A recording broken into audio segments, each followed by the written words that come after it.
మనదైన తెలుగు సంవత్సరంలోకి మనం ప్రవేశించాము. Cyber crimes పెరిగిపోయాయి. ఈ మధ్య బెట్టింగ్ యాప్స్ క్రైమ్స్ పెరిగిపోయాయి. ఇప్పుడు ఇది విశ్వావసు నామ సంవత్సరం. వసు అంటే అర్థం ఏంటంటే రేపు ఎలా ఉంటుందనే ఆలోచన అన్ని రకాల వాళ్ళకి, అన్ని వయసుల వాళ్ళకి ఉంటుంది కదా. అయితే ఈ సంవత్సరం ఒకటి ఏం జరుగుతుంది అని అంటే చాలా విశేషం. ఒకటి గుర్తుపెట్టుకోండి, మన తెలుగు రాష్ట్రాలు పరిస్థితి ఏ విధంగా ఉండబోతుంది ఈ సంవత్సరం. ఈ సంవత్సరం తెలుగు రాష్ట్రాల్లో నేను రైతులకు చెప్పేది ఏంటంటే రాజకీయ నాయకుల పరిస్థితి ఏ విధంగా ఉంటుంది. వాళ్ళే కదా ఈ మొత్తం రాజ్యాన్ని నడుపుతున్న వాళ్ళు. రాజకీయ సంక్షోభం క్రియేట్ చేయడానికి కొంతమంది దుర్మార్గులు.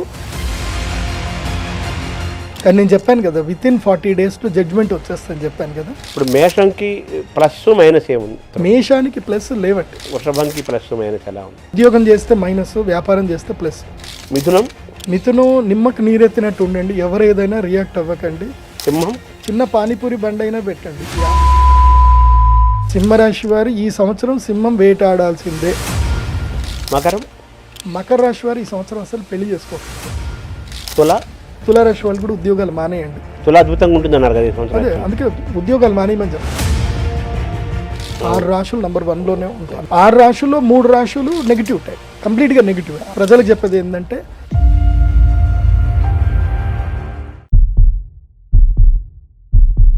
నమస్కారం. మనతో పాటు ప్రదీప్ జోషి గారు ఉన్నారు. వారు జ్యోతిష్య శాస్త్రాన్ని అధ్యయనం చేసి నిత్యము ఉపాసనలో ఉంటూ అనేక మందికి మానసికమైన, శారీరకమైన ఆరోగ్యాన్ని, ధైర్యాన్ని, జీవితంలో ఏం చేయాలి, ఏం చేయకూడదు, ఎటువంటి ఫలితాలు, దుష్ఫలితాలు అన్నీ చెప్తూ, అలాగే గ్రహాల యొక్క కదలికల్ని వాళ్ళకి వివరిస్తూ వాళ్ళ ఆరోగ్యంగా, ఆనందంగా ఉండడానికి ప్రయత్నం చేస్తున్నారు. జ్యోతిష్యంని విశ్వసించి, నమ్మి ఆయన దాన్ని అధ్యయనం చేసి అందులోనే అంకితమై వారు జీవిస్తున్నారు. వారిని అడిగి ఈ జ్యోతిష్యం చుట్టూ ఉండే విషయాలని కొన్నిటినైనా తెలుసుకునే ప్రయత్నం చేద్దాం. నమస్తే. నమస్కారం. ముందుగా మనదైన తెలుగు సంవత్సరంలోకి మనం ప్రవేశించాము. అందరికీ ఏంటంటే ఎవరికి వాళ్ళు వాళ్ళ రాసులు ఏంటి, రేపు నా పరిస్థితి ఎలా ఉంటుంది, రేపు ఎలా ఉంటుందనే ఆలోచన సహజంగా అందరికీ, అన్ని రకాల వాళ్ళకి, అన్ని వయసుల వాళ్ళకి ఉంటుంది కదా. ముఖ్యంగా సింపుల్గా 12 రాసులు మనకు ఉన్నాయి కదా. ఈ 12 రాశులు ఒక్కొక్క రాశి వాళ్ళకి ఈ సంవత్సరం, మన తెలుగు సంవత్సరంలో ఎలా ఉంటాయో సూక్ష్మంగా డైరెక్ట్గా సూక్ష్మంగా అది అయిన తర్వాత మనం నెక్స్ట్ టాపిక్లోకి వెళ్దాం. శ్రీ గురుభ్యో నమః. శ్రీమాత్రే నమః. అచింత్యావ్యక్తరూపాయ నిర్గుణాయ గుణాత్మనే సమస్త జగదాధారమూర్తయే బ్రహ్మణే నమః. శ్రీకళ్యాణ గుణావహం రిపుహరం దుస్వప్నదోషాపహం గంగా స్నాన విశేష పుణ్యఫలదం గోదానతుల్యం నృణాం. ఆయుర్వృద్ధిదముత్తమం శుభకరం సంతాన సౌభాగ్యదం నానాకర్మసు సాధనం సముచితం పంచాంగమాకర్ణ్యతాం. ముందుగా ప్రేక్షకులందరికీ కూడా, గురుగారు మీకు కూడా, అందరు కూడా శ్రీ విశ్వావసు నామ సంవత్సర శుభాకాంక్షలు. నేను అందరి దగ్గర ఇంటర్వ్యూ చేయడం వేరు, శర్మ గారి ముందు ఇంటర్వ్యూ చేయడం వేరు. ఎందుకోసమంటే సాధారణంగా అందరి ముందు ఇంటర్వ్యూ అంటే వాళ్ళందరూ కూడా యాంకరింగ్ ఫీల్డ్లో, అంటే వాళ్ళ క్వశ్చన్ ఎలా వేయాలో మాత్రం తెలుసు. కానీ శర్మ గారి ముందు ఏమన్నా చెప్పాలి అని అంటే కుప్పిగంతలు వేసినట్టుగా ఉంటుందన్నమాట. ఎందుకోసమంటే వాళ్ళు సాక్షాత్తు సరస్వతి పుత్రులు, పెద్ద పెద్ద పండితులు, అవధాన సరస్వతులు అయినటువంటి మాడుగుల నాగఫణి శర్మ కానివ్వండి, తర్వాత ఇంకా చాలా పెద్ద పెద్ద పండితులు, తెలుగు రాష్ట్రాల్లో ఉండే అంతమంది పెద్ద పండితులు అందరినీ కూడా సూటిగా ప్రశ్నించగలిగే శక్తి సామర్థ్యం ఉన్నటువంటి మహాపండితులు. నిజంగా చెప్పాలంటే శర్మ గారితో ఇంటర్వ్యూ చేయడం నిజంగా నా అదృష్టం. ఎందుకోసమంటే ఆయన చేతులు ఎంతోమంది పెరిగారు. ఆయన ఇండస్ట్రీకి ఈ జర్నలిజం ద్వారా ఎంతోమందిని ఆయన పరిచయం చేశారు. ఆ పరిచయం చేసిన వ్యక్తుల్లో నేను కూడా ఒకడిని. నా లైఫ్లో నాకు మొట్టమొదటిగా నాకు టెలివిజన్లో నాకు ఎవ్వరూ ఛాన్స్ ఇవ్వలే. నాకు వచ్చి ఛాన్స్ ఇచ్చి ఫస్ట్ టాలీవుడ్ ఛానల్లో తారాబలం అనే ప్రోగ్రాంతో నాకు మొట్టమొదటిగా నాకు మీడియాలో అవకాశం ఇచ్చిన ఫస్ట్ వ్యక్తి.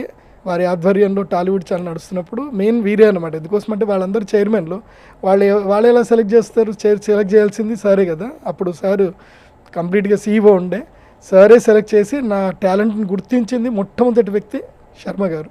ముందుగా ప్రేక్షకులందరికీ కూడా ఉగాది శుభాకాంక్షలు. ఇప్పుడు ఇది విశ్వావసు నామ సంవత్సరం. విశ్వావసు అంటే ఇక్కడ మనం ఏం అర్థం చేసుకోవాలి, విశ్వ ఆ వసు. ఇక్కడ వసు అంటే మనం అర్థం చేసుకోవాలి, వసు అంటే అష్టవసువులు. ఈ భూమికి అష్టవసువుల యొక్క అనుగ్రహముతోటి ఈ భూమిని వసుంధర అని మనం పిలిచాం. వసు అంటే అర్థం ఏంటంటే ధాతువులు, వసు అంటే ఆయుర్వేద శక్తి, వసు అంటే పోషకాలు, వసు అంటే స్థిరత్వము, వశుద్ధి అంటే కరువు కాటకాలు లేకపోవడము. ఇలా సమస్తమైనటువంటి అష్టవసువుల యొక్క శక్తి ఏదైతే ఉందో అది ఇక్కడి నుంచి భూమి సంతరించుకోవడం ప్రారంభిస్తుంది. అంటే ఇది లైక్ మనకి ఎట్లాగైతే వసంత ఋతువు ఎట్లాగైతే మనకు ఉంటుందో ఈ 60 సంవత్సరాల్లో ఈ సంవత్సరం వసంత ఋతువులాగా, అంటే మళ్ళీ భూమి సరికొత్తగా తన యొక్క శక్తిని పుంజుకోబోతుంది అనేది అర్థం చేసుకోవాలి. కానీ మనం ఒకటి అర్థం చేసుకోవాలి, ఇప్పుడు భగవంతుడు ఏం చేస్తున్నాడు అంటే ఈ సంవత్సరంలో అష్టవసువులు నేల దిగుతారు. నేల దిగి చంద్రుడి వెన్నెల ద్వారా, అదేవిధంగా మంచి వర్షాల ద్వారా ఈ భూమిని సుసంపన్నం చేస్తారు. కానీ మనం ఒక్కటి నేర్చుకోవాలి, ఈ సంవత్సరం నుంచి మనందరం ఒక ప్రతిజ్ఞ తీసుకోవాలి, గోవుని సంరక్షించాలి. ఎక్కడైతే గోవును సంరక్షించలేమో అక్కడ మనకు భూమి సారవంతం అనేది పోతుంది. భూమికి సారవంతం ఇచ్చే ఏకైక శక్తి కేవలము గోవు మాత్రమే. గోమయము తప్ప ఈ ప్రపంచంలో ఏది కూడా భూమిని సారవంతం చేయలేదు. ఏ కెమికల్స్ ఏవి కూడా భూమిని సారవంతం చేయలేవు. ఇదొక్కటి అందరు గుర్తుపెట్టుకోండి. ఎందుకోసమంటే విశ్వ ఆవసు నామ సంవత్సరానికి అర్థమైందనంటే ఇదే. విశ్వావసు నామ సంవత్సరం. వసుదేవుడు అని ఎందుకంటారు అంటే అతను గోపాలకుడు కాబట్టి అతను వసుదేవుడు అన్నారు. వాసుదేవుడు, శ్రీకృష్ణుడి యొక్క పేరు ఏమిటి అంటే వాసుదేవుడు. వాస్తవంగా అందరికి కృష్ణుడి పేరు తెలియదు. కృష్ణుడు ఒరిజినల్ పేరు ఏంటిదంటే వాసుదేవుడు అని పేరు. తర్వాత ఆయన నల్లగున్నాడు కాబట్టి ఆయన కృష్ణయ్య అని పిలిచారు. ఆయన పేరు వాసుదేవుడు. ఎందుకు వాసుదేవుడు అంటారు అంటే ఆయన గోపాలకుడు, గోవులను కాపాడుతున్నాడు కాబట్టి. ఈ సంవత్సరం నుంచి గోవులు సంరక్షింపబడేటట్టుగా మీరు ప్రయత్నం చేయగలిగితే వసువులు వాళ్ళ పని వాళ్ళు చేసుకుంటూ వెళతారు. కాబట్టి ఈ సంవత్సరం యొక్క ముఖ్య లక్ష్యం ఏమిటి అని అంటే ఈ విశ్వావసు నామ సంవత్సరంలో ధాన్యాలు చక్కగా పండుతాయి, పువ్వులు పండ్లు అన్నీ కూడా చక్కగా పండుతాయి ఈ సంవత్సరం. పశువులు కూడా చక్కగా పాలిస్తాయి, అన్నీ బాగుంటాయి. అయితే ఈ సంవత్సరం ఒకటి ఏం జరుగుతుంది అని అంటే చాలా విశేషం, ఒకటి గుర్తుపెట్టుకోండి. ఈ సంవత్సరము నవనాయకుల్లో గురుగ్రహానికి ఒకే ఒక పోర్ట్ఫోలియో తీసుకున్నాడు ఆయన సస్యం వరకు వెళ్ళిపోయాడు అంతే. మిగతా అంతా కూడా సూర్యుడు, శని, కుజుడే మెయిన్గా వీళ్ళిద్దరే ఎక్కువగా ఉన్నారు. సూర్యుడే 3 పోర్ట్ఫోలియో తీసుకున్నాడు, శని 3 పోర్ట్ఫోలియోస్ తీసుకున్నారు. సో పోర్ట్ఫోలియోస్లో తండ్రి కొడుకులే ఎక్కువగా ఉన్నారు. అంటే అర్థం చేసుకోండి, సమవర్తి శని, ఈసారి శని సమవర్తి ఎక్కువగా ఉన్నాడు కాబట్టి అత్యుత్కటై పాపపుణ్యై ఇహ ఏవ ఫలమశ్నుతే. గుర్తుపెట్టుకోండి, ఇక్కడ ఎవరైతే ఎక్కువగా పుణ్యం చేసుకుంటారో వాళ్ళు తొందరగా ఫలితాన్ని, పుణ్యఫలాన్ని అనుభవించేస్తారు. ఎవరైతే పాపం చేస్తారో వాళ్ళు కూడా తొందరగా పాప ఫలితాన్ని అనుభవిస్తారు. ఇప్పుడు మన యొక్క చట్టాలు కరెక్ట్గా ఉన్నాయి, కాకపోతే జడ్జిమెంట్ అనేది లేట్ అవుతుంది. ఇప్పుడు క్రిమినల్స్కి ఏమైపోయిందనంటే ఏ తప్పు చేసినా పర్వాలేదు, జడ్జిమెంట్ వచ్చేసరికి మన జీవితకాలం అయిపోతుంది. ఈ లోపల మనం తప్పులు చేసుకుంటూ పోదామని అనుకునే స్థాయికి సైబర్ క్రైమ్స్ పెరిగిపోయాయి. ఈ మధ్య బెట్టింగ్ యాప్స్ క్రైమ్స్ పెరిగిపోయాయి. కానీ ఈ సంవత్సరం ఏం జరుగుతుంది అని అంటే చెప్పే కదా, ఇక్కడ నుంచి సమవర్తి స్టార్ట్ అవుతాడు. ఈ సంవత్సరము తండ్రి కొడుకులు ఇద్దరు కూర్చున్నారు. శని సమవర్తి, యమధర్మరాజు యొక్క అన్నగారు కాబట్టి వచ్చి కూర్చున్నాడు. యమాగ్రజం అంటారు కాబట్టి ఆయన కూర్చున్నాడు. కాబట్టి ఆయనతోటే, ఎందుకోసమంటే ఈసారి షష్టగ్రహ కూటమి, ఆయన మార్పుతోటే ఈ సంవత్సరము మనకి ప్రారంభమవుతుంది. ఉగాది షష్టగ్రహ కూటమి 29వ తారీఖుతోటి ఈ సంవత్సరం ప్రారంభమవుతుంది. కాబట్టి దుష్టులకు, నేరస్తులకు, మోసగాళ్లకు ఈ సంవత్సరము సింహస్వప్నం. ఈ సంవత్సరం ఎవడు తప్పు చేసినా, ఎవడు మోసం చేసినా టపేళ్ళని వాడికి దెబ్బలు తాకుతాయి. అయితే యాక్సిడెంట్ అవ్వడమో, రోగం తగలడమో, లేకపోతే వాడు ఇంకో దగ్గర నుంచి మోసపోవడమో, ఇవన్నీ 100% జరుగుతాయి. సో ఇకపై మంచి వాళ్ళకి మంచి జరగబోతుంది, చెడ్డ వాళ్ళకి చెడు తొందరగా జరగబోతుంది. అది బాగా గుర్తుపెట్టుకోండి ఈ విశ్వావసు నామ సంవత్సరంలో. సో ఈ సంవత్సరంలో పాపగ్రహాల యొక్క ఆధిక్యత ఎక్కువ ఉన్న, పాపగ్రహాలు అంటే అర్థం ఏంటంటే పాపాత్ములకు కీడు చేసేటువంటి పాపగ్రహాలు. పాపగ్రహాలు అంటే పాపం చేయడం ఎంకరేజ్ చేసేటివి కావు, అది బాగా గుర్తుపెట్టుకోవాలి. అది కాకుండా ఈ సంవత్సరం మేజర్గా ఏమిటంటే అతిపెద్ద గ్రహాలైనటువంటి 4 గ్రహాలు అవి ఏమిటంటే రాహుకేతువులు. రాహుకేతువుల యొక్క మార్పు కూడా ఈ సంవత్సరం ఉంది. మీనములో నుంచి కుంభము లోపలికి రాహువు ఈ సంవత్సరము మే 18వ తారీఖు అడుగు పెడుతున్నాడు. అలాగే సింహరాశి లోపలికి కేతు అడుగు పెడుతున్నాడు. సో రాహుకేతువుల యొక్క మార్పు ఈ సంవత్సరము అంటే వీళ్ళు 18 నెలల తర్వాత వీళ్ళు మారుతారు, ఊరికే మారరు. ఓ సంవత్సరంన్నర తర్వాత మాత్రం మారుతారు. అంటే సంవత్సరంన్నర తర్వాత రాహుకేతువుల యొక్క స్థాన మార్పు జరుగుతుంది, అదొకటి. అది కాకుండా ఈ సంవత్సరం ఏం జరుగుతుంది, ఈ రాహుకేతువుల యొక్క మార్పు అంటే మే 18వ తారీఖు నుంచి కన్యా రాశిలో నుంచి సూర్యుడు బయటపడి తులారాశిలో అడుగుపెట్టేంత వరకు కుజుడు బయటపడేంత, అంటే ఆల్మోస్ట్ డిసెంబర్ వరకు, అంటే మే 18 నుంచి తీసుకొని మే 18 అంటే May, June, July, August, September, October, November 7 నెలల కాలం పాటు 7 నెలల కాలం పాటు కాలసర్పదోషము ఈ భూమిని పట్టుకుంటుంది. ఈ కాలసర్పదోష ప్రభావం వల్ల ఏం జరుగుతుందంటే ఎక్కడైతే అన్నదానాలు జరగవో, ఎక్కడైతే స్త్రీలని హింసిస్తారో, ఎక్కడైతే మారణ హోమం జరుగుతుంటుందో, ఎక్కడైతే మనిషికి మనిషి గౌరవించుకోరో అక్కడ క్షామం ఏర్పడుతుంది. క్షామము అంటే అర్థం ఏంటి, వర్షాలు పడవు, విపరీతమైన వర్షం పడి లేదంటే కొట్టుకెళ్ళిపోతుంది, భూకంపాలు ఏర్పడతాయి. సో ఈ సంవత్సరము ఎక్కడైతే అన్యాయాలు అక్రమాలు ఎక్కువగా జరుగుతున్నాయో అక్కడ ఎక్కువగా తీవ్ర నష్టాలు కూడా జరుగుతుంది. ప్రకృతి ప్రకోపాన్ని ఈ సంవత్సరం అక్కడ చూపిస్తుంది. ఇది ఒకటి. తర్వాత ఇంకొకటి ఏమిటి అని అంటే శనిగ్రహము. ఈ శనిగ్రహము మీనరాశి లోపలికి అడుగు పెడుతున్నాడు. దీని వలన ఒక నష్టం ఒకటి ఉంటుంది, ఒక లాభం కూడా ఉంటుంది. ఏమిటి నష్టం అని అంటే జలచరములకు సంబంధించిన వాటికి పీడ అనేది కలుగుతుంది. ఎప్పటి వరకు అంటే ఆగస్టు వరకు జలచరములకు పీడ కలుగుతుంది. ఆ జలచరములు తినేటువంటి వాళ్ళకు కూడా పీడ కలుగుతుంది. అటు జలచరములు ఏంటంటే చేపలు, రొయ్యలు. నేను ఈ సంవత్సరము మన తెలుగు రాష్ట్రం ఎందుకోసమంటే మొత్తం ప్రపంచంలోనే ఒడిస్సా, బెంగాలు, తర్వాత వచ్చేసి మన తెలుగు రాష్ట్రాలు వచ్చేసి ఏలూరు, భీమవరము, ఈ ప్రాంతంలోనే ఈ యొక్క రాస్ బిజినెస్ అనేది చేస్తారు. చేపల వ్యాపారం ఎక్కువగా చేస్తారు. కోస్తా ఏరియా మనకే ఎక్కువ ఉంది కాబట్టి. ఈ సంవత్సరము జాలర్లకు, అదేవిధంగా ఎవరైతే ఈ యొక్క చేపలకు, రొయ్యలకు సంబంధించిన వ్యాపారం చేస్తారో వాళ్ళకి తీవ్రమైనటువంటి నష్టం వచ్చే అవకాశం ఉంటుంది. కాబట్టి ఈ సంవత్సరము చాలా మెళకువలతోటి వ్యాపారం చేయండి. ఎక్కువగా పెట్టుబడులు పెట్టవద్దు.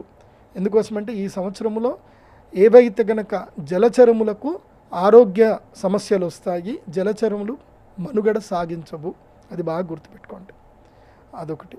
తర్వాత కనుక చూస్తే గురుగ్రహం కూడా మారబోతున్నాడు కాబట్టి గురువు మారడం వల్ల ఒక మంచి జరుగుతుంది. గురువు మిథున రాశి లోపలికి అడుగు పెట్టబోతున్నాడు.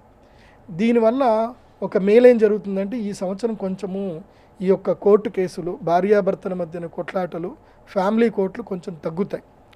మధ్యలో కుటుంబ జీవితంలో కొంతమందికి అవగాహన ఎక్కువగా పెరుగుతుంది. మెచ్యూరిటీ లెవెల్స్ ఇప్పుడు ఈ సంవత్సరం పెరిగే అవకాశాలు ఉంటాయి. కాబట్టి ఈ సంవత్సరం కొట్లాటలు కాస్త తగ్గుతాయి, కుటుంబ కలహాలు కాస్త తగ్గుతాయి. ఎందుకోసమంటే మిథున రాశి లోపలి గురువు వస్తే దంపతులని సంరక్షిస్తాడు, అదొకటి మేలు జరుగుతుంది. అదేవిధంగా ఈ సంవత్సరము ప్రధానంగా చెప్పాలి అంటే గురుగ్రహం యొక్క మార్పు వలన మే 15వ తారీఖు నుండి నంబర్ 1 స్థానము లోపల వృషభ రాశి వారిని గురువు మరియు శనిగ్రహం ఇద్దరు కూడా యోగిస్తారు. గురువు మరియు శని ఇద్దరు అనుగ్రహిస్తారు. కాబట్టి ఈసారి నంబర్ 1 పొజిషన్లో ఉన్న రాశి ఏమిటంటే వృషభ రాశి. నంబర్ 2 స్థానములో వచ్చేసి సింహరాశి. నంబర్ 2 స్థానంలో వచ్చేసి మనకి తులారాశి వస్తుంది. తులారాశి వారికి ఈ సంవత్సరం మంచిది, బాగుంది నంబర్ 2 స్థానంలో. తర్వాత నంబర్ 3 స్థానంలో వచ్చేసి ధనుస్సు రాశి, ఆ తర్వాత సింహరాశి, ఆ తర్వాత కుంభరాశి, ఆ తర్వాత వచ్చేసి మకర రాశి.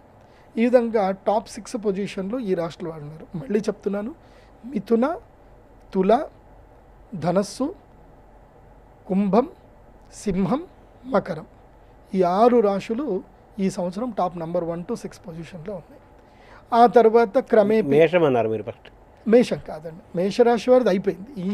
ఈ సంవత్సరం నుంచి మేషరాశి వాళ్ళ ర్యాంక్ నంబర్ 1 నుంచి నంబర్ 12కి పడిపోతుంది, లాస్ట్కి వెళ్ళిపోతుంది. ఎందుకోసమంటే మేషరాశి వారికి ఈ సంవత్సరం మొదలై వేసివాసి యోగంతో మొదలైపోతుంది. మేషరాశి వారికి ఏం జరుగుతుంది అని అంటే ఏలినాటి శని ప్రారంభమవుతుంది. ఉగాదితోటే ఏలినాటి శని మేషరాశి వారికి ప్రారంభమవుతుంది. గురుగ్రహం కూడా మే 15వ తారీఖు తర్వాత తృతీయ స్థానంకి వెళ్ళిపోతాడు. కాబట్టి ఇంకా వాళ్ళకి ఇంక యోగించడానికి ఏం ఉండదు. ఇంకా 2.5 సంవత్సరాలు పీడ ఉంటుంది. గురువు అనుగ్రహించడు, శని అనుగ్రహించడు. కాబట్టి మేషరాశి వారు ఎంత క్వైట్గా ఉంటే అంత మంచిది. తిన్నామా, పడుకున్నామా, తెల్లారిందా, అంత ఉంటే మంచిది. తర్వాత వచ్చేసి అంటే మేషరాశి వారికి నెంబర్ 11 పొజిషన్లో ఉన్నారు. మే 15 తర్వాత నెంబర్ 12 పొజిషన్కి వెళ్ళిపోతారు. సో నెంబర్ 12 పొజిషన్లో ఉన్నది ఇప్పుడు ఎవరు అంటే మీనరాశి. సంవత్సరం మొదలుతోటి గ్రహణంతో మొదలవుతున్నారు, షష్టగ్రహ కూటమితో మొదలవుతున్నారు. కాబట్టి మీనరాశి వారికి అంటే మీనములకు అంటే చేపలకి, జలచరములకు చంచల స్వభావం కలిగినటువంటి మీనరాశి వారికి విపత్తులు తప్పవు, కష్టాలు తప్పవు. వీళ్ళకి అంటే ఒకటి గుర్తుపెట్టుకోండి, ప్రతి మనిషి కూడా తన జీవితంలో ఎప్పుడు ప్లస్ అవ్వాలని కోరుకుంటాడు. అది రాంగ్. అది ఒకసారి మైనస్ అవుతేనే మనం ప్లస్ అవుతాం. పులి ఏనుగుని చంపాలి అన్నా, ఏనుగు మీద దూకాలి అన్నా, ఒక పెద్ద లంఘనం చేయాలి అన్నా 4 అడుగులు వెనక్కి ఎత్తుంది. మనం చూడండి, మనం ఏదన్నా పరిగెత్తి ఏదైనా జంప్ ఎక్కువ చేయాలంటే ఒక అడుగు వెనక్కి పుష్ అయ్యి మళ్ళీ ముందుకెళ్తాం. అట్లాగే నెగిటివ్ టైం రావడము అనే దాని మీద చాలామంది నెగిటివ్ కామెంట్ చేస్తారు, గురువుగారు భయపెట్టేస్తున్నారు అని కామెంట్స్ పెడతారు. నెగిటివ్ చాలా మంచిది. ఎందుకోసమంటే నా జీవితంలో నేను చాలామందిని చూసా, వాళ్ళకి సాఫీగా జీవితం గడుస్తున్నంతసేపు వాళ్ళ జీవితంలో ప్రోగ్రెసివ్ రాలే.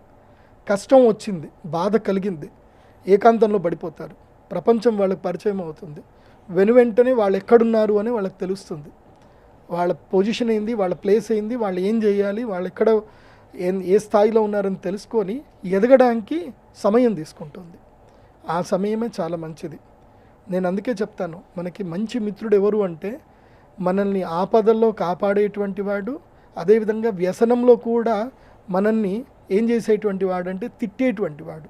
మనం తప్పు చేస్తే నిర్మోహమాటంగా తిట్టి మనని ఆపేటటువంటి వాడే నిజమైన స్నేహితుడు. అట్లాగే అలాంటి స్నేహితుడు ఎవరు అంటే శనిగ్రహమే. శని ఏం చేస్తాడు అంటే ఏలినాటి శనిలో ఇప్పుడు ఏలినాటి శని 7.5 సంవత్సరాలు ఉంటుంది. బేసిక్గా ఫస్ట్ 2.5 సంవత్సరాలు ఏం చేస్తాడు అంటే పూర్తిగా అన్నీ లాగేసుకుంటాడు. ఇంకా అహంకారం తెప్పిస్తాడు, కోపం తెప్పిస్తాడు, మదం తెప్పిస్తాడు. ఆ మదముతో నువ్వు విచిత్రంగా ప్రవర్తిస్తావు, ఉన్నవన్నీ పోగొట్టుకుంటావు, అయిపోతుంది. మిగతా 2.5 సంవత్సరాలు నిన్ను కరువులో పెడతాడు. ఎంత కరువులో పెడతాడు అంటే నువ్వు ఎవరిని వెళ్ళి మాట్లాడించినా, సొంత అన్నదమ్ముల్ని అడిగినా, సొంత స్నేహితుడిని అడిగినా, అమ్మా నాన్న కూడా నీకు హెల్ప్ చేయరు. ఆ స్థాయికి నేను ఎవరు చేయని కూడా ఒంటరిని చేసేస్తాడు. 2.5 సంవత్సరాలు, 5 సంవత్సరాలు అయిపోతుంది. ఈ 5 సంవత్సరాల్లో నీకు జీవిత పాఠాలు నేర్పించేస్తాడు. లాస్ట్ 2.5 సంవత్సరాల్లో నువ్వు ప్రోగ్రెసివ్ అవ్వడానికి మోటివేట్ చేస్తాడు. ఆ 2.5 సంవత్సరాలు నువ్వు ప్రోగ్రెసివ్ అయ్యి మోటివేట్ అయితే తర్వాత జీవితం యొక్క విలువలు తెలిసిపోతాయి, మాట తీరు మారిపోతుంది, చేత మారిపోతుంది, అహంకారం తగ్గిపోతుంది. ఎక్కడ తగ్గాలి, ఎక్కడ నెగ్గాలి, ఎక్కడ అరవాలి, ఎక్కడ చేయాలి, ఈ విచక్షణ అనేది శని నేర్పిస్తాడు. ఇలా శని జీవితంలో ప్రతి ఒక్కరికి 3 సార్లు వస్తాడు. అలా మేషరాశి వారికి యుక్త వయసులో ఉండేటువంటి వాళ్ళకైతే అంటే ఎవరికైతే 30 ఏళ్ళు దాటుతాయో వాళ్ళకి ఇది 2వసారి వస్తున్నట్టు. సో ఇప్పుడు ప్రపంచం మీకు పరిచయం చేయిస్తాడు. నిజంగా చెప్పాలంటే మన జీవితము 30 ఏళ్ల తర్వాతనే వచ్చేది మన జీవితం. 30 ఏళ్ల వరకు మనమంతా ఒక మాయలో ఉంటాం. అప్పటి వరకు చదువని, అప్పటి వరకు ఏదో ఉద్యోగమని, అప్పటి వరకు ప్రేమలని, తర్వాత పిల్లలని, ఈ మాయలో ఉంటాం. ప్రేమలు, పిల్లలు, కామము, ఆ క్షామము అన్నీ పోయిన తర్వాత మిగిలేది ఏముందిరా జీవితంలో ఏం సాధించామంటే ఏముండదు. అప్పుడు తెలుస్తుంది వాస్తవం, real life. So 30th year నుంచి 50th ఇయర్లోనే రియలిస్టిక్ లైఫ్ అనేది మనకు తెలిసేది. సో మాయ అంత పోతుంది, జీవితం అంటే ఏంది అనేది అక్కడనే తెలుస్తుంది. అప్పటి వరకు ఏదో మాయలు ఉంటాం, అప్పటి వరకు అమ్మా నాన్న చూసుకుంటారు. అది 30 ఏళ్ళు దాటిన తర్వాత ఎవరు చూడరు. సో 30 ఏళ్ళ నుంచి 50 ఏళ్ల మధ్యన ఉండేటువంటి మేషరాశి వారికి ఇది గుణపాఠాలకు సంబంధించిన కాలం. కాబట్టి యాక్సెప్ట్ ద లైఫ్. నేను మేషరాశి వారికి చెప్పేది ఏంటంటే, మీరు గురుగారు ఏదో భయపెట్టిచ్చేస్తున్నారు, అయిపోయింది, ఈయన ఏదో చేసుకుందాం అనుకుంటే మీ మూర్ఖత్వం. లైఫ్ని ఇప్పుడు యాక్సెప్ట్ చేయడం నేర్చుకోండి మేషరాశి వారు. మీనరాశి వారు learn how to be the life, ఎలా ఓవర్కమ్ చేయాలి అనేది మీనరాశి వారు నేర్చుకోండి. మెయిన్ ఏంటంటే మీనరాశి వారికి ఇట్స్ టైమ్ టు క్రై. విపరీతంగా ఏడ్చేస్తారు, గుండెల మీద ఉంటాడు శని, ఏడిపించేస్తాడు, ఇష్టమైన వాళ్ళని దూరం చేస్తాడు, బాధపడతాడు. కాబట్టి మీనరాశి వారు ఓపికగా ఉండండి. ఎందుకోసమంటే ఉత్సవే వ్యసనే చైవ దుర్భిక్షే రాష్ట్ర విప్లవే సంగ్రామే సంకటశ్చైవ మిత్రం తం సముపార్జయేత్ అని శాస్త్రం చెప్తుంది. అంటే నీకు ఉత్సవం అంటే నీకు మంచి సమయంలోను కష్టములోను అన్ని సమయంలో ఉన్నవాడే నీకు మిత్రుడు. అది నీకు ఇప్పుడు తెలుస్తుంది. రియల్ ఫ్రెండ్ ఎవరో ఇప్పుడే తెలుస్తుంది. నీకు డబ్బులు ఉన్నప్పుడు నీతో తిరిగేవాడు నీ ఫ్రెండ్ కాదు. నీకు కష్టం వచ్చినా నీకు ఏ సమయంలో నీతో ఉండేవాడే ఫ్రెండ్. అందుకే మిత్రుణ్ణి ఆపదల్లో పరిశీలించాలి, భార్యని డబ్బు లేనప్పుడు పరిశీలించాలి. నీ దగ్గర డబ్బు మొత్తం పోయినా కూడా నీతోటే ఉంది అనుకో, ఆవిడ నీకు నిజమైనటువంటి సహధర్మచారిణి. నీ దగ్గర డబ్బు లేదు ఇంకా అయిపోయింది అని నిన్ను వదిలేసి వేరే సంబంధాలు పెట్టుకుంది అని అంటే ఆవిడ నీకు నిజమైన ధర్మపత్ని కాదు అని అర్థం. సో ఒకవేళ ఇప్పుడు మీన రాశి వారికి కొన్ని అట్లాగే తెలుస్తాయి. ఎందుకోసమంటే జన్మక్షేత్రం లోపలికి శని వచ్చి రాగానే మనకి నిజరూపాలు చూపించేస్తాడు, కానీ తట్టుకునే శక్తి రావాలి. నిజరూపాలు కనిపిస్తాయి, మీ ఆత్మీయుల యొక్క నిజరూపాలు కనిపిస్తాయి మీన రాశి వారికి, కానీ అది నువ్వు తట్టుకోవాలి. చాలామందికి నిజం అంటే ఇష్టం, నిజం కావాలని కోరుకుంటారు, కానీ నిజాన్ని భరించలేరు కదండి. నిజాన్ని చేదుగా ఉంటుంది, నిజాన్ని భరించలేరు. ఇప్పుడు కుంభరాశి వారికి, మీనరాశి వారికి, మేషరాశి వారికి నిజాలు కనిపిస్తాయి, కానీ కర్ణ కఠోరంగా ఉంటాయి, భరించలేరు, ఏడ్చేస్తారు, కింద పడి గిలగిలి కొట్టుకుంటారు. సో నేను చెప్పేది ఏంటంటే మీరు ఎంత విచక్షణతో ఎంత కంట్రోల్డ్గా ఉంటే మీ అందరికీ అంత మంచిది ఈ 3 రాశుల వారు. ఇంకా మిగతా రాశులు అంటారా, కర్కాటక రాశి వారు చెప్పుడు మాటలు వినడం తగ్గించుకోండి, స్వీయ నిర్ణయాల వైపు ముందుకు ప్రయాణం చేయండి కర్కాటక రాశి వారు. అదేవిధంగా కన్యా రాశి వారు బిజినెస్ టూర్లు ఎక్కువగా చేయండి, సరికొత్త వ్యాపారాల గురించి ఆలోచించండి. కన్యా రాశి వారు ఇంట్లో ఉండకూడదు. ఎప్పటి వరకు అంటే మే నుంచి మొదలు దసరా నవరాత్రులు మొదలయ్యేంత వరకు కన్యా రాశి వారు ఇంటి బయట ఎక్కువగా ఉండాలి. అన్ని బిజినెస్ టూర్లు ఎక్కువగా చేయండి కన్యా రాశి వారు. ఎందుకోసమంటే కన్యా రాశి వారికి 2 నెలల కాలం లక్ టైం ఉంది. కన్యా, వృశ్చికం, మకరం, కర్క ఈ రాశి వాళ్లకు ఒక 2 నెలల కాలం అదృష్టకాలం అయితే వస్తుంది. మెయిన్గా చెప్పాలంటే కర్క, మకర, వృశ్చిక రాశి వాళ్ళకు మాత్రం లక్కీయెస్ట్ టైం వస్తుంది. 2 నెలలు మాత్రమే వస్తుంది. ఆ 2 నెలల లోపల మీరు ఎస్టాబ్లిష్ అయిపోవాలి. బాగా గుర్తుపెట్టుకోండి. ఈ విశ్వావసు నామ సంవత్సరం మాత్రం 48 డేస్ డ్యూరేషన్ సమయం. నువ్వు మంచి చేసినా 45 రోజుల్లో నీకు తిరిగి కొట్టేస్తుంది, నువ్వు చెడు చేసినా 45 రోజుల్లో తిరిగి కొట్టేస్తుంది. అదే విశ్వావసు నామ సంవత్సరం యొక్క గొప్పతనం. ఇది బాగా గుర్తుపెట్టుకోండి. అంటే ఈ 12 రాశులు చెప్పారు కదా మీరు, 12 రాశులు 3 చెప్పారు. ఈ మొట్టమొదటి 3 రాశులు చాలా ఇబ్బందుల్లో ఉంటాయి, తర్వాత 3 రాశులు యావరేజ్గా ఉంటాయా? అవునండి, అంతే.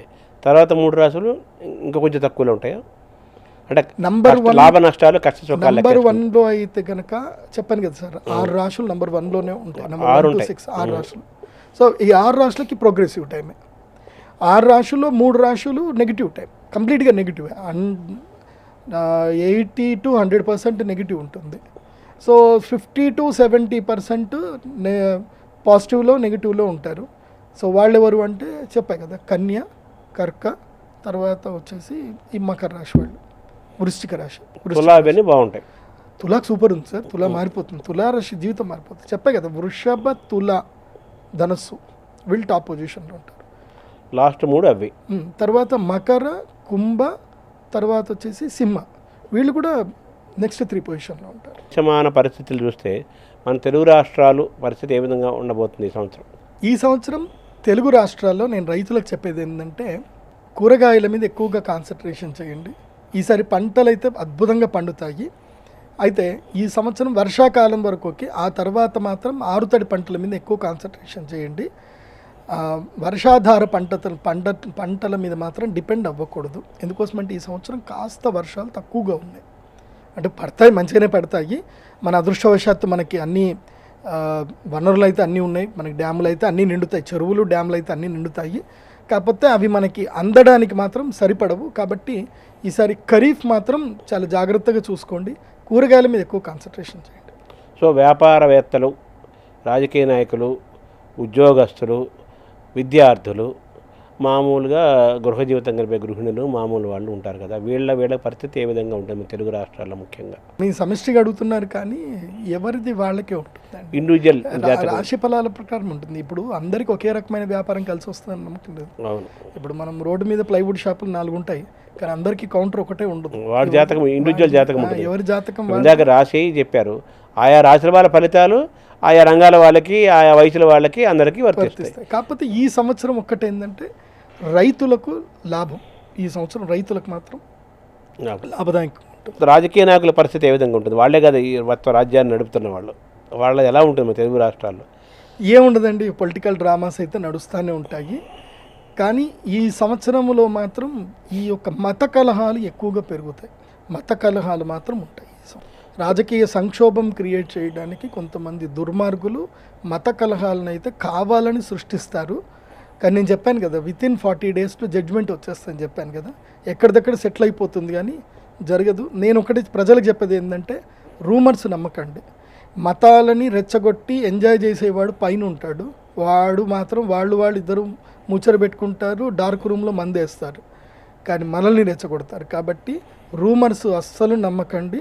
మతాల చిచ్చు జోలికి ఏ జనాలు వెళ్ళకండి. ఈ మంచి వాళ్ళకి ఈ సంవత్సరం అంతా మంచి జరుగుతుంది, ఉంటుంది. చెడ్డవాళ్ళందరికీ పనిష్మెంట్ ఉంటుంది. వరాలు శాపాలు వాళ్ళ వాళ్ళ వాళ్ళ మనస్తత్వము వాళ్ళ ధర్మము అధర్మం మీద ఆధారపడటానికి ఎక్కువ అవకాశం ఉన్న సంవత్సరం ఇది. అంతే కదా, ఒక వార్తలో చెప్పాలంటే విశ్వావసు నామ సంవత్సరంలో 100%. ఎందుకోసమంటే రాజైనటువంటి సూర్యుడు గ్రహరాజు, అవును, ఆయన్నే రాజయ్యాడు. కాబట్టి ఇంకా రాజకీయము లోపల సూర్యుని మించినటువంటి వాడు ఉండడు. ఎందుకోసమంటే రాజకీయ యోగం రావాలి అన్నా, ప్రభుత్వం నడిపించాలన్నా జాతకంలో సూర్యుడు బాగుండాలి. సూర్యుడు బాగా ఉంటేనే జరుగుతుంది. కాబట్టి సూర్యుడు ఈసారి రాజయ్యాడు కాబట్టి పరిపాలన అద్భుతంగా ఉంటుంది ఈసారి. ఇప్పుడు మేషంకి ప్లస్ మైనస్ ఏముంది ఈ సంవత్సరం? మేషానికి ప్లస్ లేవండి ఈ సంవత్సరం, అంతా మైనసే. అంటే నెగిటివ్స్ ఎక్కువగా ఉన్నాయి.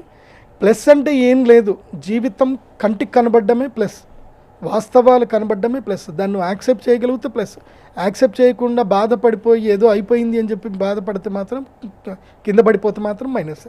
అలాగే వృషభంకి ప్లస్ మైనస్ ఎలా ఉంది? వృషభానికి ఉద్యోగం మానేయాలి, ఉద్యోగం చేస్తే మైనస్, వ్యాపారం చేస్తే ప్లస్. Very good. మిథునం? మిథునం నిమ్మకు నీరెత్తినట్టు ఉండండి, ఎవరు ఏదైనా రియాక్ట్ అవ్వకండి, ఓకే నీ ఇష్టం అని చెప్పండి. అహంకారం పూర్తి వదిలేయండి. కర్కాటకం? సొంత నిర్ణయాలు తీసుకోండి, వ్యాపారాలు చేయండి, ముఖ్యంగా మార్కెటింగ్ వైపు ఎక్కువగా కాన్సన్ట్రేషన్ చేయండి, కొత్త కోర్సులు నేర్చుకోండి. Very good. సింహం? సింహరాశి వారు ఎవడి చేతి కింద పని చేయకండి. చిన్న పానీపూరి బండి అయినా పెట్టండి, 50,000తో పెట్టుబడి అయినా చేయండి, రూపాయి పెట్టుబడి లేకున్నా సరే ఏదైనా పని చేయండి, కానీ వ్యాపారమే చేయండి. సింహరాశి వారు ఈ సంవత్సరం సింహం వేటాడాల్సిందే. కన్యా రీసెర్చ్ చేయండి, టూర్లు ఎక్కువగా తిరగండి, రీసెర్చ్ చేయండి, బిజినెస్ అనాలిసిస్ చూడండి, సరికొత్త వ్యాపారాలకి శ్రీకారం చుట్టండి దసరాకి. తులా వాళ్ళు ఆరోగ్యాన్ని జాగ్రత్తగా చూసుకోండి, భార్యాభర్తలు కూడా అన్యోన్యత మధ్యలో ఎక్కువగా చూసుకోండి. అండ్ వన్ మోర్ ఏంటంటే బిజినెస్ తప్పకుండా చేయండి. తులారాశి వాళ్ళు కూడా ఉద్యోగాలు మానేయండి, చాలని శాలరీ ఉంటే ఉద్యోగాలు మానేయండి. తులా అద్భుతంగా ఉంటుంది అన్నారు కదా ఈ సంవత్సరం. అదే అందుకే ఉద్యోగాలు మానేయమని చెప్తా. అద్భుతంగా ఉన్నప్పుడు వ్యాపారం చేయాలి. ఉద్యోగం చేస్తే నీ అదృష్టం కాస్త నీ ఓనర్కి వెళ్ళిపోతుంది, నీ శాలరీ మాత్రం వస్తుంది కానీ నీ ఓనర్కి నీ అదృష్టం పోతుంది. స్వయం కృషితో అతని ప్రతిభ వాడుకోవాలి, అంతే పైకి రావాల్సిందే. వృశ్చిక రాశి వారు ఈ సంవత్సరం ఎక్కువగా భూములు కొనండి, రుణాలు ఎక్కువగా చేసుకోండి, 2 వీలర్స్ మాత్రం నడిపించొద్దు, పిల్లల ఆరోగ్యం పట్ల అప్రమత్తంగా ఉండండి. ధనుసు రాశి వారు వ్యాపారం చేయండి, అహంకారం తగ్గించుకోండి, అందరికీ మీ సీక్రెట్లన్నీ చెప్పేయకండి, మీ యొక్క సక్సెసే మాట్లాడాలి తప్ప మీరెవరితో ఎక్కువగా మాట్లాడకూడదు. ఎంత మౌనంగా ఉంటే ధనుసుకు అంత మంచిది. మకరం పట్టిందల్లా బంగారం. అయితే మిథ్యా మోహములో మాయలో ఇరుక్కోకండి. మకర రాశి వారు ఈ సంవత్సరం అసలు పెళ్లి చేసుకోకండి. కుంభరాశి వారు నిమ్మకు నీరెత్తినట్టు ఉండండి, తిన్నామా పడుకున్నామా తెల్లారిందా, ఎంత పని చేసామా ఎంత చూసుకున్నామా ఇంతే చేయండి. అప్పులు సాధ్యమైనంతకు తీర్చే ప్రయత్నం చేయండి, నిల్వలేం చేయకండి, డబ్బు నేను నిలబెట్టకండి, ఉన్నదున్నంత ఉన్నట్టుగా అప్పులన్నీ తీర్చేయండి, క్లియర్ చేసుకోండి. మీనరాశి వారు తీర్థయాత్రలు చేయండి, దైవధ్యానం చేయండి, యోగా చేయండి, ప్రాణాయామం చేయండి. ఎవ్వరికీ మీ సీక్రెట్స్ చెప్పకండి. ఎంత దుఃఖం ఉన్నా, ఎంత బాధ ఉన్నా ఎవ్వరికీ చెప్పకండి. ముఖ్యంగా సైబర్ మోసాలకి జోలికి వెళ్ళొద్దు, కొత్త పెట్టుబడులు పెట్టొద్దు, మీ నీడను కూడా మీరు నమ్మొద్దు.